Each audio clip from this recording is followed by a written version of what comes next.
Thank you so much, Lydia. Okay, I'm very glad to have you all here. I'm hoping that I can give you some tips and some insight into what we're looking for from an interviewee, and this can be applicable across the board for, obviously, I can come at it from some practical examples looking at my particular program, but in teaching as a whole or in education as a whole, or to be honest, in interviews in life, some of these things are going to be applicable across.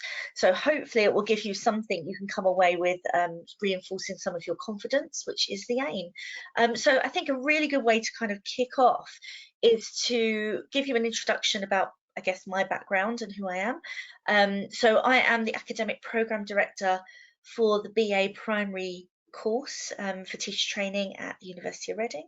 My background has been being a program director across other universities as well, PGCE teacher training as well. But before that, I've been a teacher across primary and secondary schools for many, many years, and also a Senko. I used to train Senkos, and a lot of my sort of emphasis at the moment is on mental health and supporting psychology and education, and neurodiversity and things like that. So I think it's always nice to know who you're speaking to and where they're coming at. So to know a little bit about you, we think it might be quite nice before I dive in and give you an idea of what I think you might want to know about how to prepare for interviews, to find out from you what it is you would really like to walk away knowing.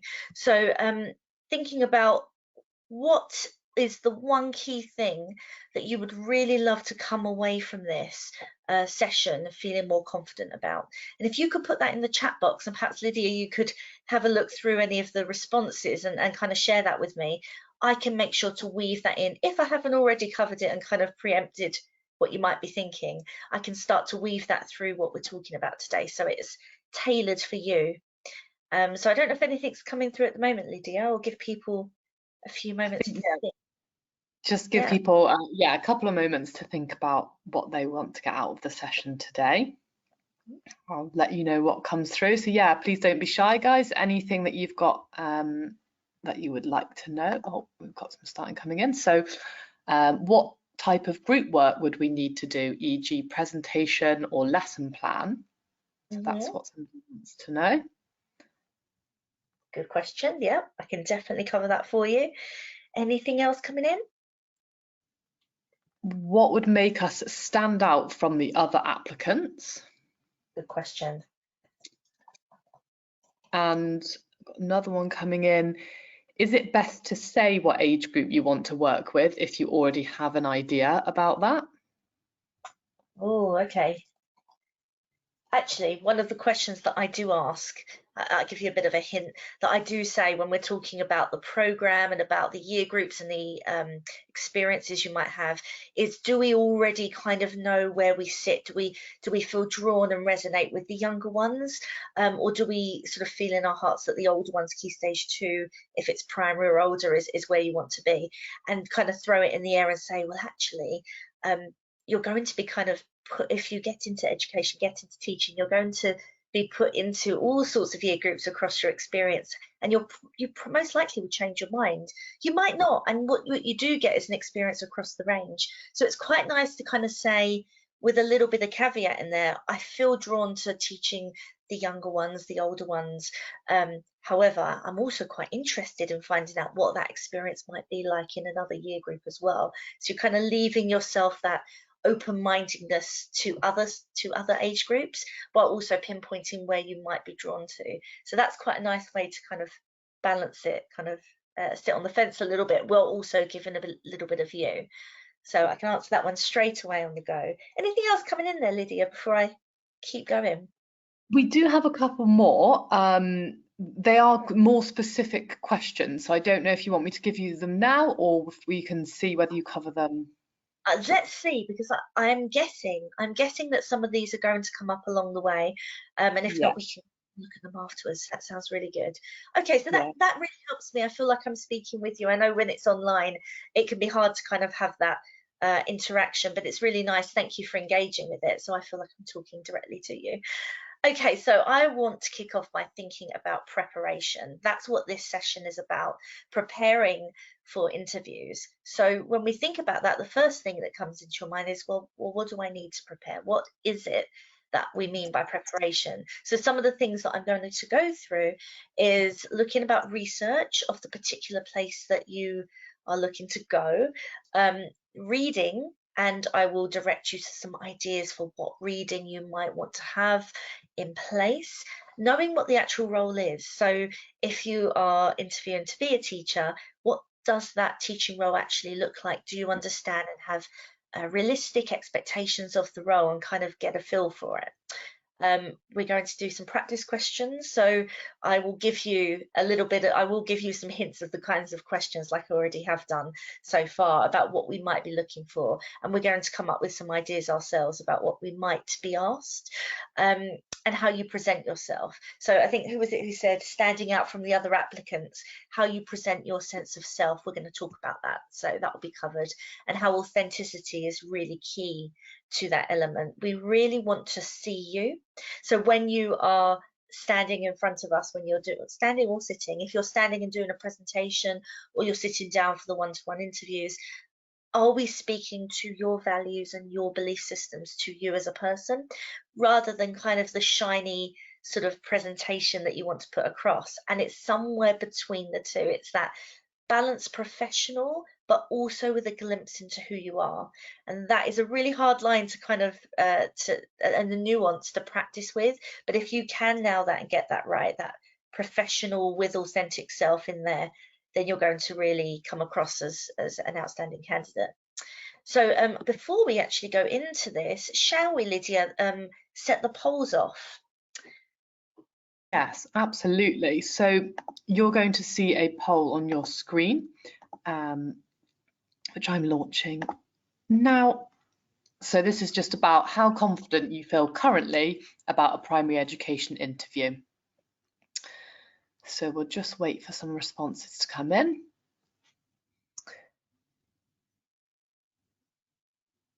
I mean, this is classic for teaching, by the way.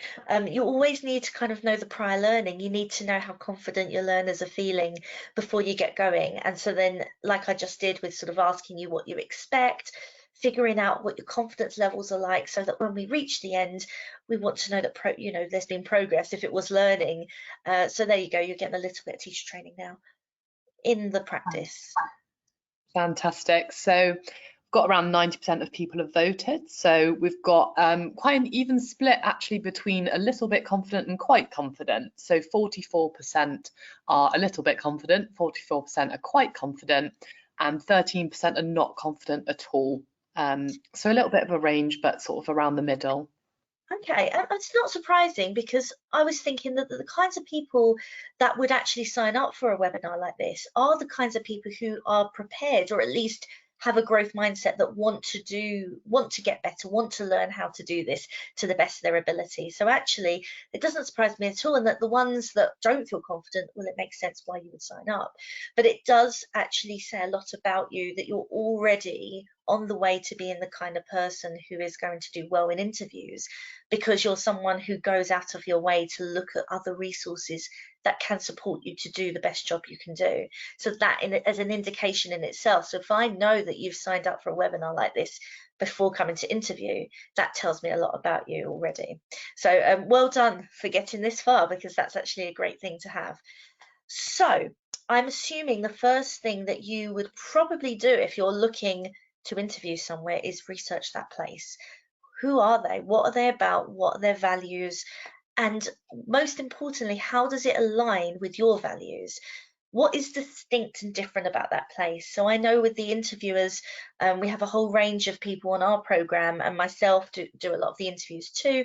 We're looking to see that someone hasn't just generically kind of put us down, that any place, any provider will do. Have they figured out what it is special about that place that really speaks to them, and why you want to be there, rather than, well, it was just another option. Logistics could be and a very valid one. I interviewed someone today, actually, before doing this, where they said, location wise, it's spot on in terms of being able to get there and still see their family.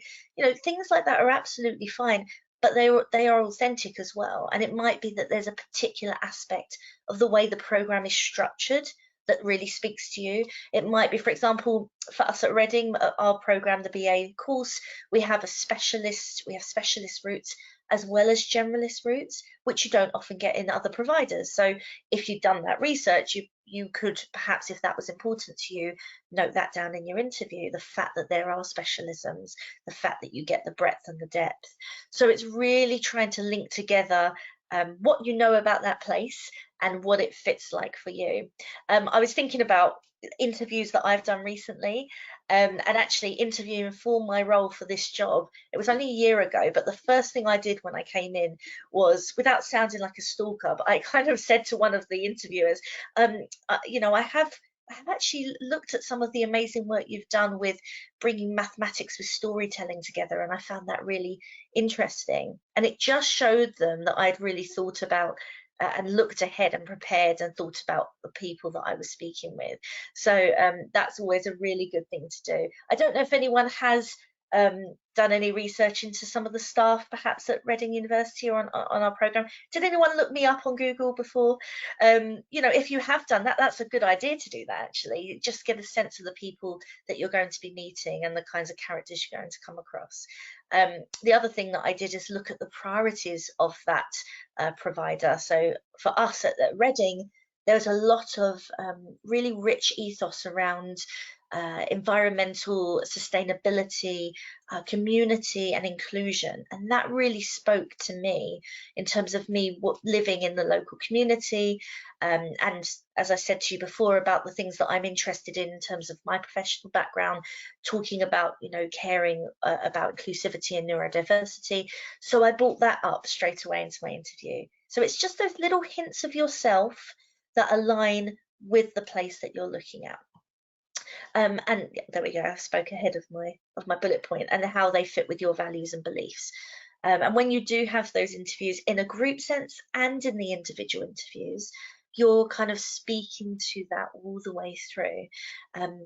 Okay, we're going to move on.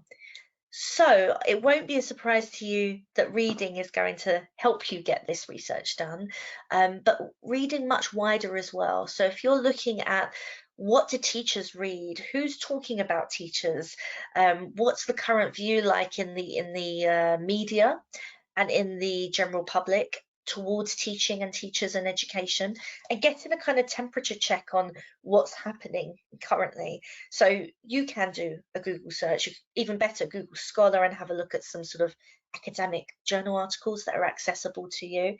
Just literally type in Google Scholar and put something in about, you know, current policies and things, and put the date on, and you can see what people are talking about. Looking at things that are much more accessible, maybe TESS. If you haven't looked at TESS, again, you can Google that. It's a Teaching Times educational supplement, which has lots of articles and sort of top conversations going on around education, as well as the Chartered College of Teaching. There's lots of different places, if you do a little bit of searching, where you can find out what's happening in the world of education and teaching right now. And in particular, books that you've read. Something I like to jump off of, if someone, I'm going to give you a bit of a glance behind the curtain now. In the middle of the group interviews, I tend to ask people about themselves, because, you know, it's all about you as well, not just about the teaching. And I say, you know, is there an interesting fact about yourself? And someone brought up recently about loving books and loving reading. And so the first question was, oh, what are you reading right now? What book do you like?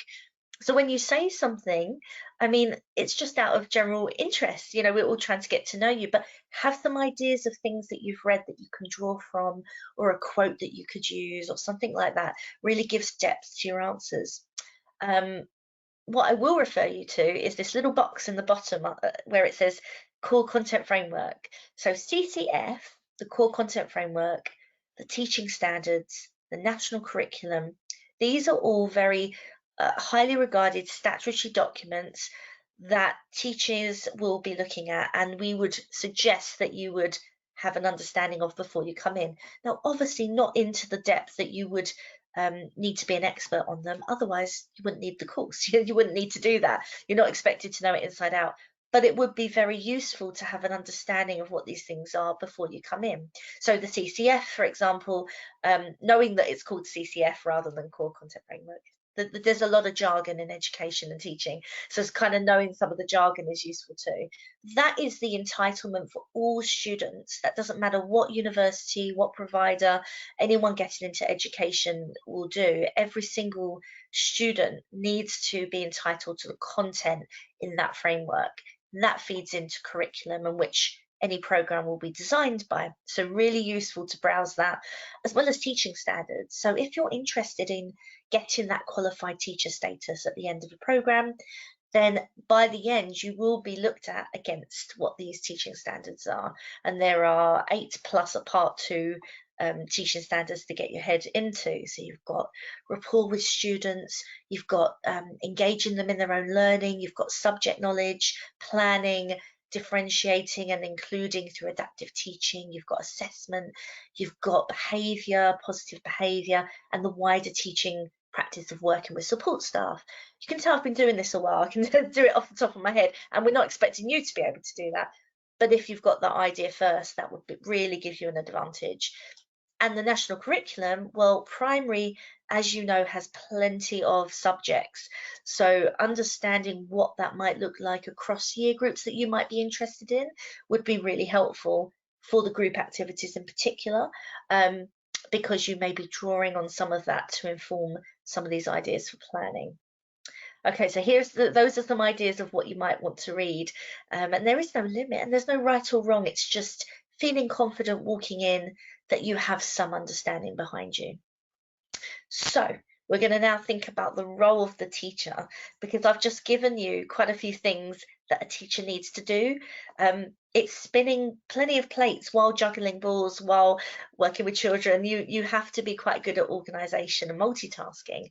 And knowing the expectations of that role is really important when you come in. So here's a hint. We might ask you about some of the challenges of being a teacher, but we might ask you about what's the motivation and the rewards. What is it that is driving you to become a teacher? So it's really important to me as an interviewer that I understand your why. I want to know, what is it? Because what's so important right now is not just that you get onto a course and you train to be a teacher. That's just step one. What interviewers are really looking for is, can this person sustain themselves? So have they got the tools or the ability to learn the tools to have the resilience to last for a long time in this career?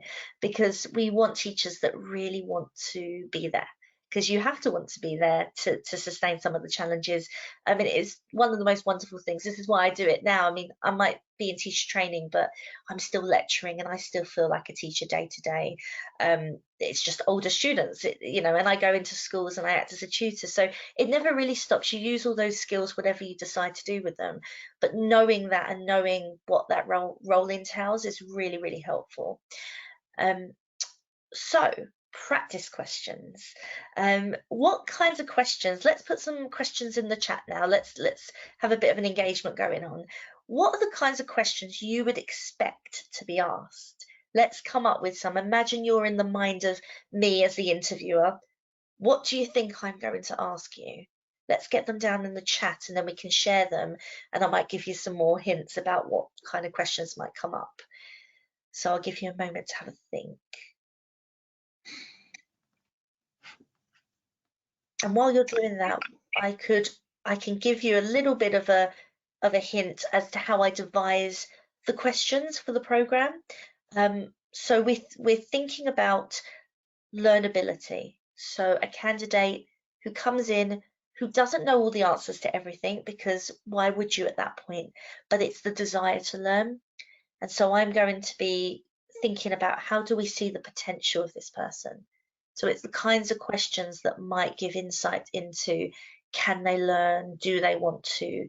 Have they got the skills in order to succeed through a program that's 3 years long, or whatever program that you're interviewing for? Have they got those strategies behind them, and a willingness to learn them if they don't have them? The other thing that I'm looking for as well is there a reflectiveness to them? So can they see if there are weaknesses? Are they able to kind of identify that and speak about it quite freely, but also with the ways that they might mitigate or support some of those weaknesses, so they kind of know that they might struggle with organisation, but this is what I do to help myself. Or here are my strengths. These are things I'm really good at, but actually sometimes I can find myself doing this. But in this instance, I would go to someone from help. I would do this. I would speak to family. So anytime that you're talking about those reflective areas for improvement, you're thinking about those solutions behind what you would naturally do. So that would really indicate to me a reflective person who would want to be on that course. Lydia, are any questions coming through that we might want to Yeah, share? we've got a lot of questions. So thanks for participating. So we've got quite a few sort of similar ones about why would you want to be a teacher or what inspired your interest in teaching, Mhm. which makes a lot of sense to me. We've got how might you manage behaviour in the classroom? Yes. How might you include a SEND child within the classroom? Mhm. What is your opinion on current issues within education? Great. Um, okay, so let's start with the behaviour one. I'm making a note of this so I have it here. So with behaviour, yes, you've got good instinct there. We are going to probably look at that. In fact, if you look at the teaching standards that I've just talked about, those kind of categories I just listed out, if you look at those and turn them into questions, that will give you a really good indication of the kinds of questions that are coming up because they're the standards, right? So we're going to want to kind of look at what you know about them in the first instance. That's the prior learning. So for behaviour, we're going to want to see how you would handle it. We probably give you a scenario of how you might handle it. So let's practice this then. So have a think right now. If a child was in your classroom and you've got a group of 30 children in front of you, and there is a child who is showing low level disruption, so they're starting to talk a little bit too much, they're starting to not get distracted and mess about, how would you first manage that interaction?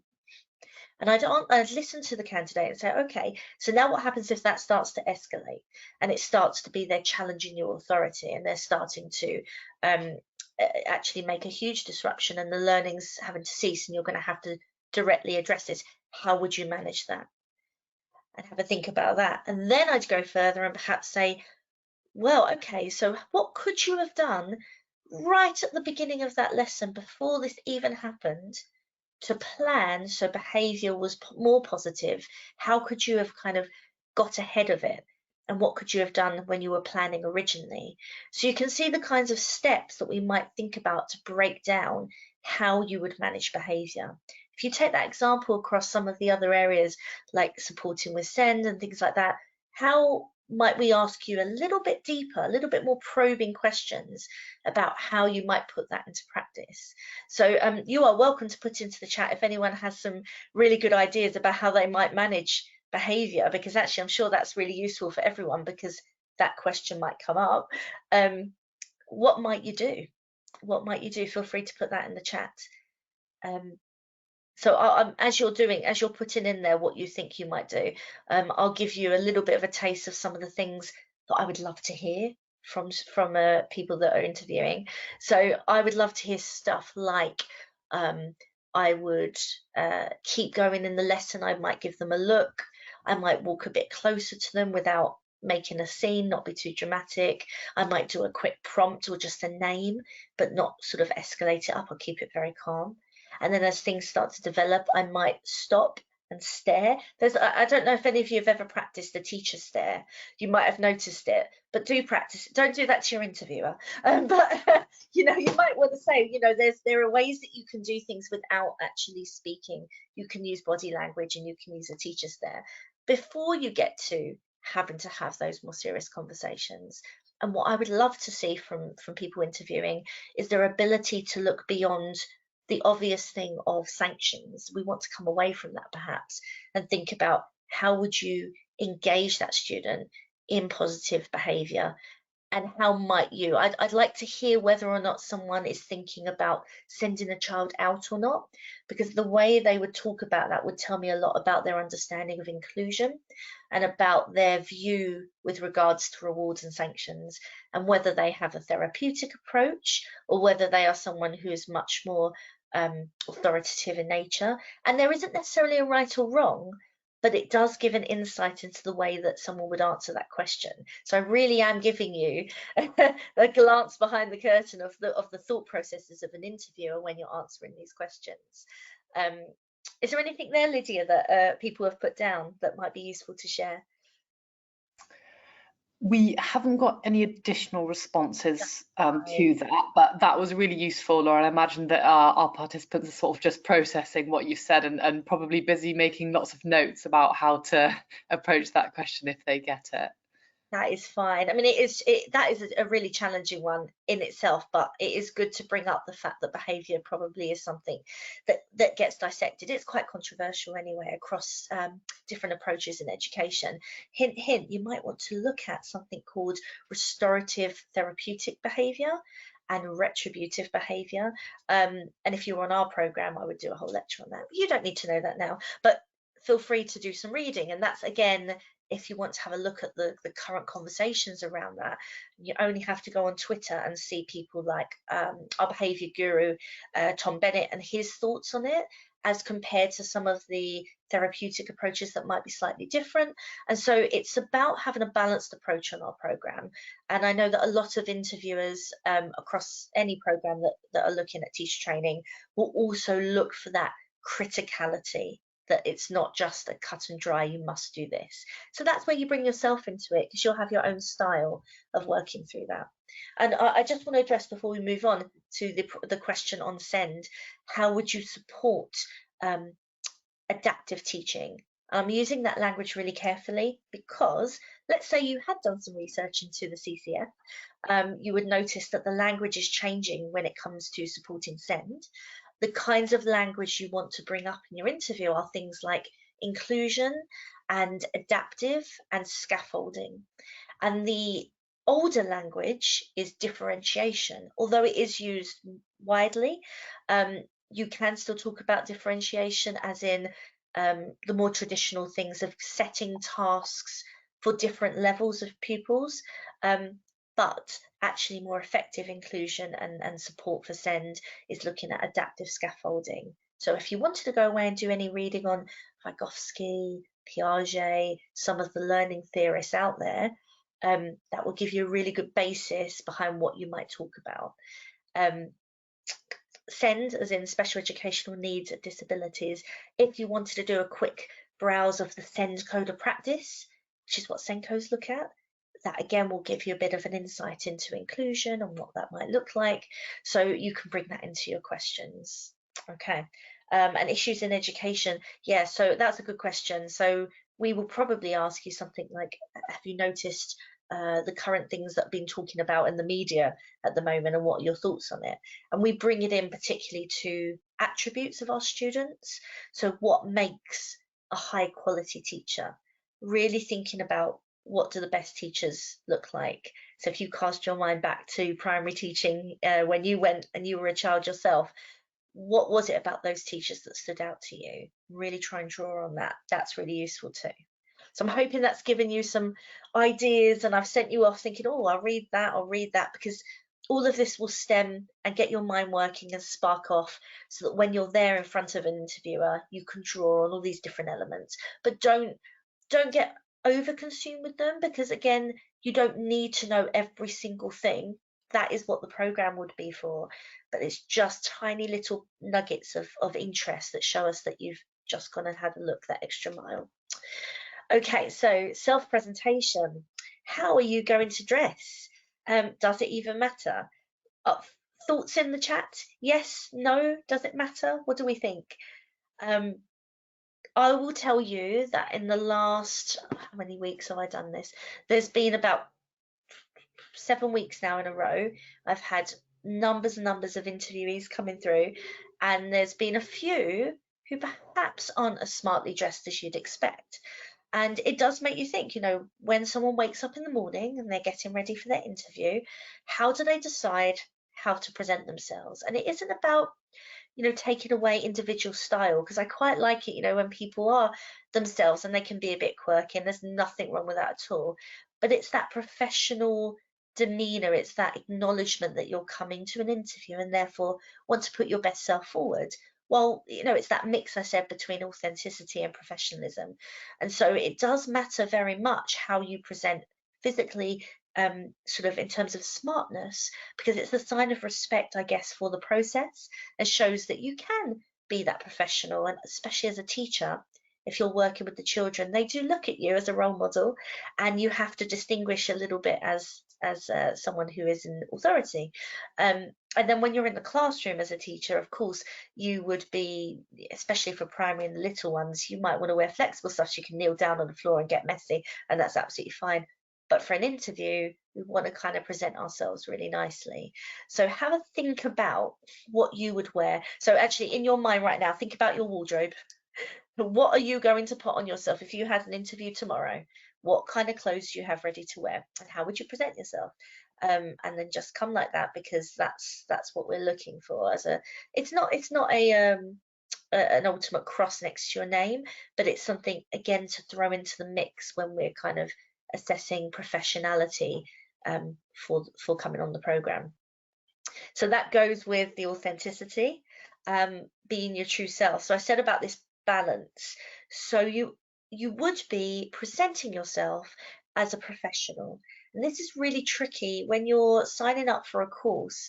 As a student, you have multiple identities that you're working with. You've got the student identity, which may be brand new to you or not, depending on kind of how old you are and what, or whether you're a mature student or changing careers, or whether you're coming straight through from school. Being a student, whatever stage that's in, is a whole identity that you've got to take on. And then you've got to put on a potential teacher hat. And that is going to be a slightly different professionalism of self. So I wanted to tell you a little bit about how I came at this many years ago. So my first role in teacher training, not as a teacher, as a teacher trainer, I was speaking to the Dean of Education at a different university, and for my interview, I was called up, and I really felt I needed to put on this sort of authoritative stance, and I was extremely professional. I mean, it all went well, I got the job, that's fine, but I did notice that actually, as the time went on and the more confident I felt, I was able to bring more of myself to the staff and the colleagues I work with. And that really had a positive impact on the way the rapport and those relationships built. And I've started to learn now that actually seeing that little glimmer of who you are with the professionality mixed together is going to give you the best effective mix. So as an interviewer, we are looking for a little bit of that true self coming through while holding that professionality. That's why talking about what you wear, how you present, what you read, how you prepare like this is going to give you that professional edge while still shining through as who you are. Because particularly for teacher training, for teaching, you have to bring yourself to those children you're working with, because they see right through you. And actually, if you want real learning to happen, that sense of spark of authenticity has to come through. So really bring that, and don't be scared of it at all, but have that professional sheen, that you on your best day type self. So I already kind of mentioned this. This is the kind of things that you're looking for as a whole. So someone might not know all of the terminology like scaffolding, or they might not be able to say, Vygotsky's theory lends itself to this, and that's fine. But are they interested in doing the reading to find out that there are theories behind it that inform what you do? And it's that kind of language that we're looking for. So have you thought about the kinds of vocabulary that teachers would use? And are you adaptable?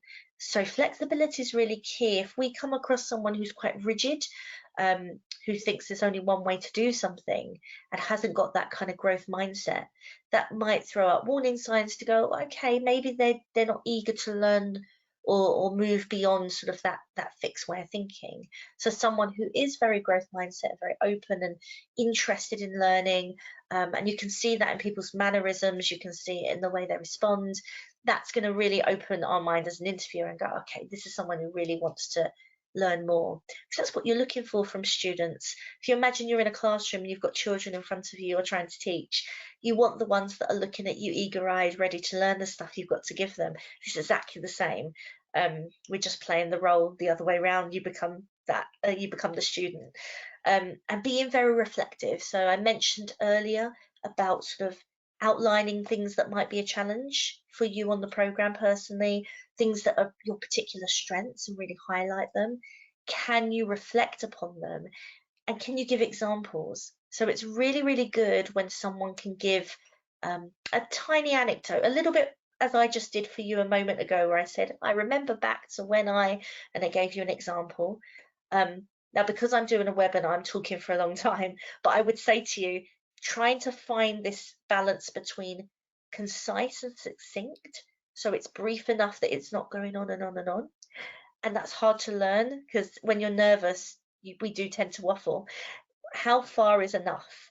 So it's an example, but when you're ready and you feel you've made the point, be confident enough to stop and look at the interviewer and see whether they've had enough. Because you can see they might glance at their notes ready to move on to next question, and you might still be talking. So it's picking up on some of those social cues to know, oh, I think I need to draw it to a close here. I think I've said enough on this bit. And that sort of back and forth is really important too. And being critical thinker. So exactly what I've just said about reflecting and evaluating yourself. That's really important. I'm going to move on because some of this links to the next slide. Nerves. Who here gets nervous just in life, but thinking about doing an interview? I don't know if you're happy to put in the chat a yes if you get nervous, at least to share with everyone else that they might not be the only ones. I mean, I know that I do. I'm sure, Lydia, you have your moments in life where you've got nervous when you've done interviews. Oh, absolutely. Yeah. And we've got some things coming in the chat. Everybody's saying, yes, yes, I get very nervous. I think it's quite a universal experience. I think so. I mean, even myself, if you think about teaching in general on a program like this, there will be moments where you get observed. So you're going to have someone coming in and watching your lesson and giving feedback and say, how wonderful these bits are and the strengths, but here's what you need to improve. And you still, years and years on, and I still get observed as a lecturer. You still get exactly the same feelings that come in. And so it's how do you manage those feelings? So ahead of the interview, you're going to get these adrenaline spikes and you're going to get these nerves coming in, and kind of sitting with that and being okay with it. You can't banish it away, because if you weren't nervous, then you probably don't care enough, unless you're someone who's really lucky, who actually has a very calmed nervous system, and you've got really good strategies for calming yourself down, where you can still care, but it hasn't actually triggered the nervous system in that same sense. So there are people that can do that, which is really wonderful, and they've built up these kind of strategies. So I was going to share some with you because you might have these moments. So what is actually gearing up in the body is as I just mentioned, the nervous system is getting triggered. It's kind of hyper aware that something is happening that's unusual, and we kind of perceive it as a threat, even though it's something positive for us. The anticipation and perhaps the desire to do really well can sometimes hinder us. And as interviewers, we're very aware of that. We're absolutely, when I'm working with people with a group first before they do their interviews, it's all about calming down those initial nerves so you can be the best you. It's relaxing into the experience and sort of seeing the interviewers as human too. So I'm hoping as I'm speaking to you right now, you're starting to get a sense, as I've spoke before, about that authenticity. I feel like you kind of maybe get an insight to me as a character, that I'm a human being, that what we're looking at as an interviewer, that we're not sort of a university or a robot or someone just looking at you through a cold lens, that there's a whole interactional element to it. And so hopefully when you have got that sort of rapport and you start to relax into the trust of that, the nerves start to come down. You might find yourself start to relax. And then they might shoot up again just before you do your individual interview. But that's also for the interviewer's job to put you at ease as well. And so it is a mix. Now everyone's going to have different styles. All interviewers are slightly different in the way they deliver questions and how you feel when the environment's going to shift. But if you can be in control of centering yourself, and I know this sounds really obvious, but genuinely has an impact, the way that you breathe can really calm your nervous system. So there's ways that you can regulate yourself to get ahead. And it's really simple. So I'm going to give you the most basic of breathing exercises now, but it may help you. So if you think about breathing in through your nose for 4, and then breathing out through your mouth for as long as you can breathe it out. So you're pushing all of the air out of your lungs. So it's all the way out. And as you get to the end of that breath, you take a tiny breath in, like a sip of cold air, and it's like a refreshing. And it's that tiny breath there that literally suppresses the nervous system from going into overdrive. And if you did that 1 or 2 times, your body naturally will start to suppress some of that adrenaline that's just shot through you. And it might be just enough to get the nerves under control. I know some people that I've watched, candidates that I've worked with the last couple of weeks, physically shaking. I mean, I still get that sometimes when I'm on edge a little bit. I still get that response. By doing the breathing, it could help you. And there are plenty of other things I'm sure that you could do, but just be aware that you wouldn't be the first person to worry about it, and we very much do take it into account. So when you're talking and you find yourself waffling because you've kind of lost your train of thought and you just keep going, just sort of be honest with it. Just kind of bring it to a close, sort of center yourself and get calm. Keep it really brief and concise.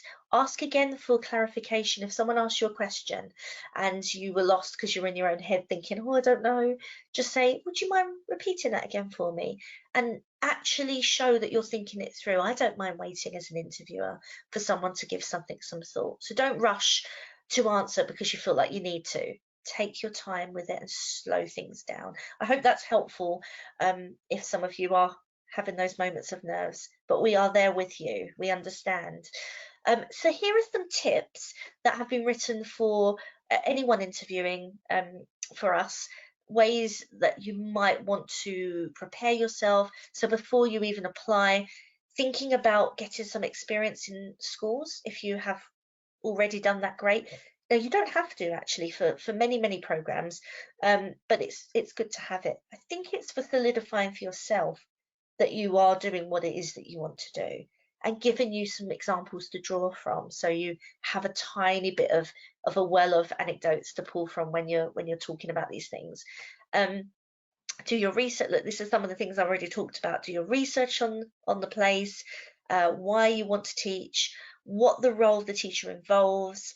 So all of these kind of attributes are the things that we're talking about now. Talking about the core content framework and those sort of standards that we've just talked about, really important. Reflecting on your own educational experiences. So when I told you to kind of go back in time to when you went to school, how does that impact the way that you might be a teacher in the future? Look at research in terms of behaviour, which is something we've just brought up. Read very carefully. So if you get sent through any instructions, it's really easy to sort of be overwhelmed by the text and think, well, what is it I need to do? And you might find that at places they ask you to prepare something in advance, and you don't want to miss that. So really careful sort of reading comprehension and highlighting of what do I actually need to have to be ready. Research, yeah, it's doing the research, an idea of what's going on in the news, exactly what we said. Okay, group task, and I think that was mentioned earlier as well. So if you're asked to be in a group, and this is really useful for you to have in mind, particularly for our interviewing structure, it's to make sure that you are contributing. So it's really easy, particularly if you are nervous, to sort of sit back and sort of allow other people to sort of speak, or you might have some dominant characters in the group that you're put in, or you might be the dominant character in that group. Let's not think, we've all got our own personalities, and so it's being aware of the dynamics of where you play and sit within that. Are you speaking too much? Are you not speaking enough? Have you shown the people watching that you are confident enough to contribute something? There are many opportunities for that along the way, to share or put your hand up or ask a question.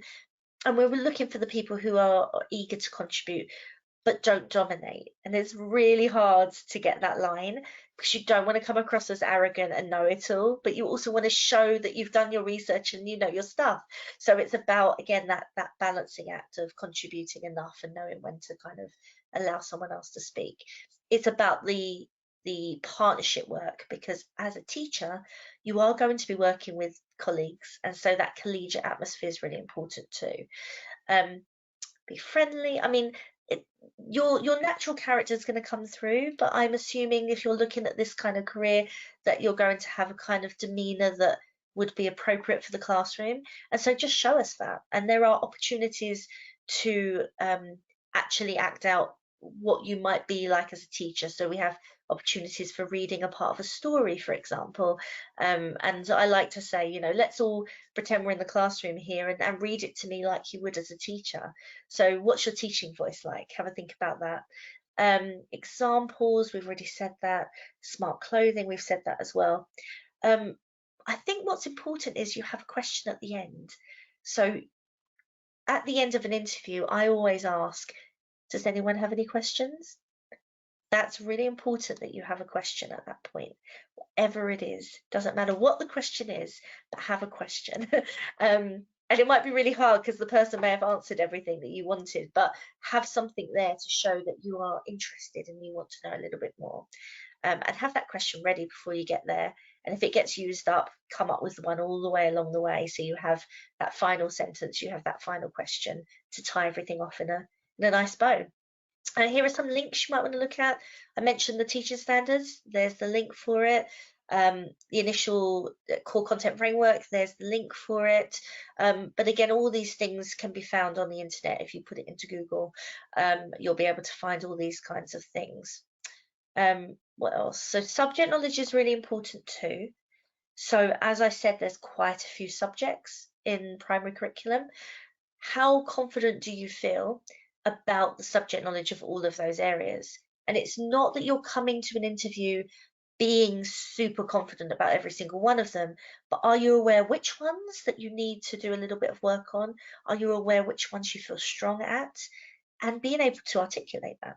So if maths is something that you particularly find tricky, knowing that and saying, because of that, I'm going to do X, Y, Z is a much stronger answer than sort of saying, oh, I'm quite weak at maths.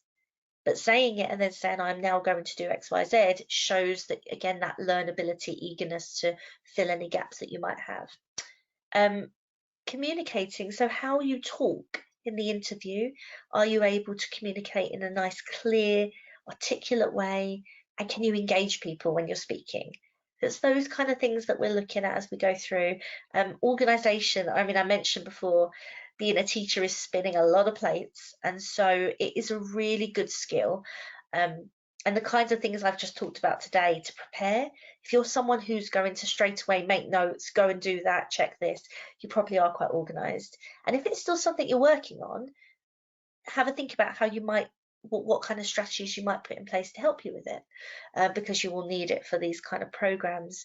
And it's very much about interpersonal relationships with people. It's like I said, that approach we're looking for. Have you got those skills there?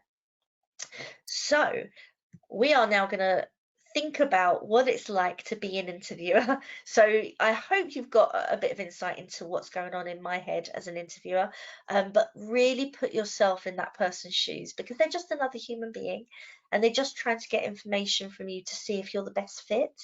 And so if you're helping them along the way, then really you're signposting that interviewer to what it is that they really want to get out. So if you can reduce the waffle and give them exactly what they're looking for, they'll be really grateful and they'll actually respond really well to that. And come up with some possible questions, which you've already done. You've come up with some really good questions, but keep going through, what could they ask me?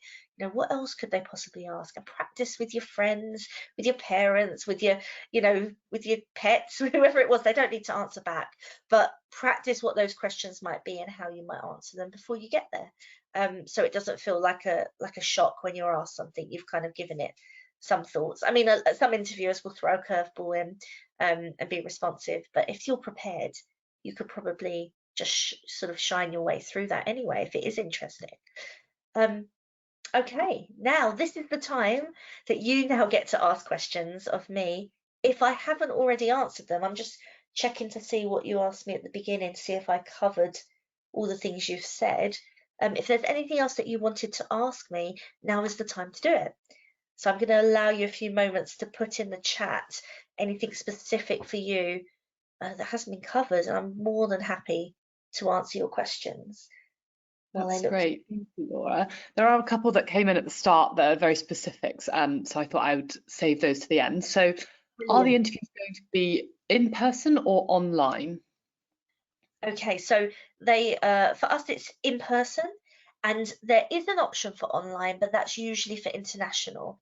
So if there are people who are further away where there's a time issue or for other sort of specific reasons, we would look on a case by case basis, but you would be invited face to face. Things are now back to one-on-one, and it really makes a difference actually having everyone come in and really see them as they are. It gives you much more of a feel for people. Brilliant, thank you. And we've got a couple of related questions about experience. So do we have to have had work experience in a primary school, or is preschool okay?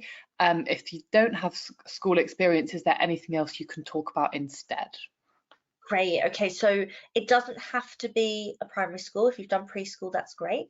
It obviously it would help you and strengthen your answers to have experience in a primary school, but it isn't a mandatory necessity. But you may have experiences you haven't thought of, so you can draw on stuff like, even as simple as you've done some babysitting, or you worked at an after-school club or a holiday camp, or all of these kind of things where you've had interaction with children and you considered how to look after them in terms of perhaps safeguarding is another thing you might want to have in your mind and research a little bit about. But how have you interacted with children, keeping them safe, thinking about their learning and their development? It might not be academically learning, but what about their development? And I know preschool, there'll be plenty of stuff like that that you'll be able to draw on. So anytime you've had interaction, and failing that, are there people in your family or friends that have little ones that you have interacted with, and you can talk a little bit to how you would naturally respond and work with those children? I mean, I would go hypothetical. If you haven't been, I would say things like, "No, I haven't had the experience as of yet, but if I was in a classroom situation, I would probably try to," and that would give a good answer as well. So that's where I'd go. Fantastic, thank you, Laura. We've got another one about accessibility. So we've got a visually impaired student wondering, will the interview be accessible? Yes, so anytime that we get through additional needs, accessibility, anything like that, it comes straight through to me or whoever the program director is of that course, and they would make sure that they've spoke with our support services if they are not sure what to put in place. And if they are, I mean, I just happen to have been a SENCO for many years, so I can naturally kind of think, right, we need to make sure we have this, this, and this. And we usually ask the candidate as well, what is it that you would require from the interview that we can put in place? And anyone who knows anything about sort of supporting SEND, it's about reasonable adjustments. So if we can, in line with what we need from the interview, then we'll go out of our way to make sure we support it. And if we can't, then we'd think of a way to modify it to make sure. So for example, we have an aspect of a written task, and with the written task, we like to see some of the handwriting, and that's because we need to see whether it's legible, for example, a teacher writing on the board, and also the coherence of thought. And obviously, with people with any kind of additional needs, they might naturally use a laptop, have 25% extra time. They might be used to having a reader or a scribe. And so what we say is for that is you can use a laptop for the written task, but for the final paragraph, if you could just handwrite it for us, not laboured, so we can sort of check against our criteria, and then of course go back to using the laptop. And extra time and things like that, we would allow extra time. I know for one interview I had coloured paper, so people were writing on sort of pale yellow paper, pale pink paper. So there's lots of different things we can do to support to make it as accessible as possible for anyone. And if it's a problem, we'll talk with you and think things through to make it as easy as it can be for accessibility. Okay. Brilliant, thank you, Laura. We've got a lot of questions, so we'll get through as many as we can. And I would just like to say that, any questions that we don't get through, Laura can sort of take a look at them afterwards, and we can email you with an answer. So please don't worry. So in terms of when applicants will hear back, so I think we've got sort of two aspects to that question. When will we hear back from Reading about an interview date, and then when can they expect to hear after the interview?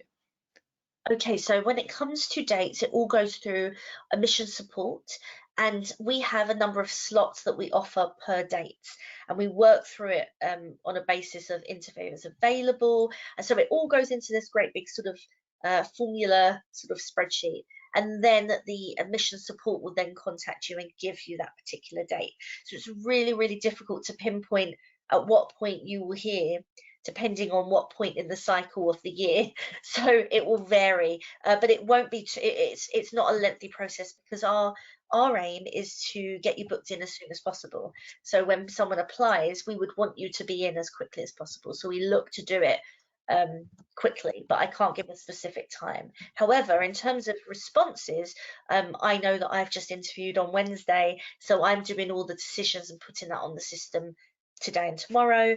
And so that goes through another process. So it doesn't take very long, perhaps within a week to 2 weeks before you would then get a response. And sometimes it can be a number of days. It can be very, very quick. And it's all to do with the internal processes of that. But you won't be left hanging because we really want you to know and get that feedback as soon as possible. So I guess the answer to that is as quickly as possible on all accounts. Okay. Brilliant. Okay. So we've got, please can I double check whether we would definitely get a QTS statement? Yes, so this program is QTS. So that is exactly what you would do. We're accredited to give QTS. So if you have progressed through the course, through the program, and you have passed those modules, particularly the placement modules, as you can imagine, working in a school, being with the children and being observed, and you kind of meet all of those teaching standards and all of the criteria for the degree program as well, then what we do is we recommend people for QTS.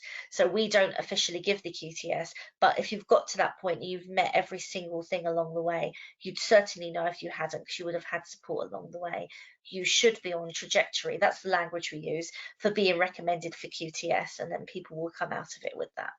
And that's the same for every single program in the country. Fantastic. So we've got a couple of questions about the group work and the task. I would just like to flag to everybody that I've popped a couple of links in the chat, one of which is a page specifically about your primary education interview, and it does answer a couple of those questions there. So just for everybody else's reference, it's worth visiting those links because the answers are there. But I can speak to it and say it briefly if that would be helpful. Yeah. If everyone's got a few minutes, we can cover that one as well. Thank you, Laura.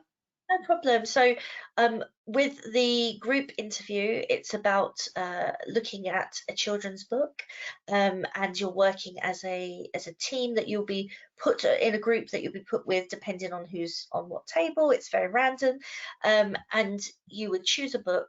In fact, this week I actually picked some really lovely children's books off my children's bookshelf. I have a 2 and a 7-year-old, and they helped me pick those books. And we brought them in, and they're beautiful children's books, and you have to design an activity based on that's talking about cross-curricular links. And you're thinking about the age range, you're thinking about the learning and the progression that's happening, and you're really trying to get into the mindset of a teacher, and you're then sharing it as a presentation for everyone else. But it's very iterative, so it's kind of back and forth dialogue, and then the questions that are asked are about being interested in what you're doing, and it's very much allowing you that space to discuss it as a group. Brilliant, thank you. Okay, I think maybe we've got time for one more question, which is, I'm not sure if this is data actually that you have to hand, Laura, that you can share, but maybe an indication. How many people tend to get in that apply?